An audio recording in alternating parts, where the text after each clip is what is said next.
J'ai jamais pris le temps de recontacter la personne avec qui j'ai eu l'accident. J'ai envie de lui dire que c'était pas de sa faute et que je lui en veux pas, que c'est toutes les choses mises bout à bout qui ont fait que je suis devenu paraplégique. Quand on a un accident à l'âge de 17 ans, tout notre monde s'écroule, le temps s'arrête.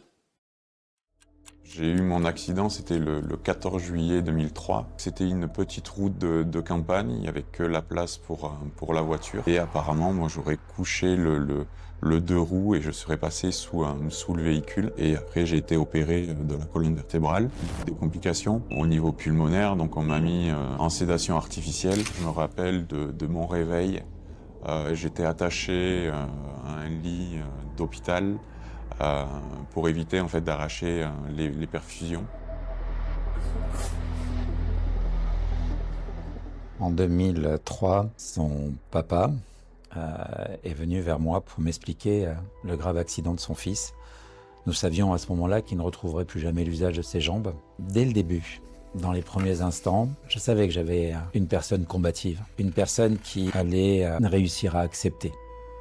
Il s'est donné les moyens pour atteindre tous ses objectifs avec une énergie remarquable. Il a peut-être plus voyagé que la plupart d'entre nous. Il a su s'adapter merveilleusement bien, beaucoup de résilience, beaucoup de force. J'ai toujours été sportif, même avant mon accident. J'avais un ami qui m'avait parlé de vélo et j'ai eu l'opportunité d'essayer. Et j'ai trouvé ça super parce qu'on était libre. Et donc j'ai acheté un vélo d'occasion qui appartenait à Riyad Tarsim. J'ai rencontré cette personne et un ami à lui qui m'ont un petit peu poussé à faire de la compétition. Le handbike, ça m'apporte énormément de choses, à savoir un sentiment de liberté, un sentiment de vitesse. On est extrêmement proche du sol et je me vide la tête. Je prends un bol d'air frais. Ça te rend plein de choses en fait. L'énergie que tu dépenses, tu récupères d'autres choses derrière.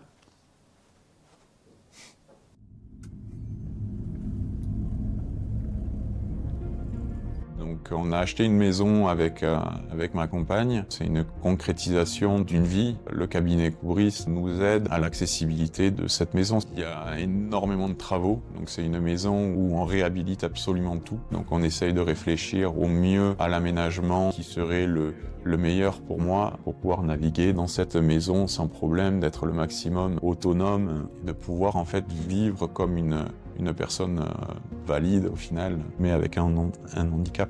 Thibaut vous l'a pas dit, il ne vous en a pas parlé, mais dans son handicap, il se trouve qu'il a une complication fort détestable sur ses articulations de ses genoux. Il fabrique de l'os, des ostéomes, qui vient gêner considérablement l'usage de ses jambes dans le sens où il faut qu'il les porte, il faut tout de même pouvoir les déplier dans son lit. La peau de Thibaut est extrêmement fragile et donc ces escarres sont venus perturber significativement ce parcours professionnel remarquable. Il a franchi le bac sans difficulté, il a franchi les différentes années d'études, il a été diplômé, il a réussi à trouver un employeur et ça, c'est pas un détail parce que je vous promets que pour une personne qui du jour au lendemain se retrouve en fauteuil, il vaut mieux avoir un métier avant. Thibaut, il a réussi. Et il n'a pas hésité à aller en Belgique, à changer d'activité et d'avoir d'un diplôme d'informaticien basculer en diplôme d'ergo. Et c'est vrai, qui mieux que Thibaut peut donner des conseils. Tous ces efforts ne sont pas réellement récompensés parce qu'il a été considéré comme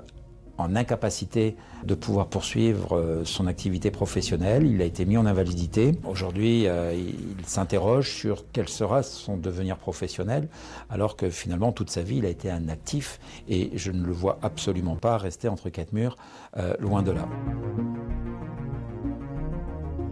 Thibaut et sa famille n'ont jamais eu de colère. Il y a eu une volonté d'agir pour demain et surtout pas en réfléchissant à hier. Il est, à mon sens, une vraie source d'inspiration pour tous ces jeunes qui vont avoir une vie qui va basculer dans l'horreur et où on peut s'imaginer que réfléchir à demain est très difficile. C'est cela que je considère qui représente le mieux la vie de Thibaut, c'est d'avoir eu cette capacité à pouvoir atteindre tous ses objectifs et d'avoir donc un droit à un avenir.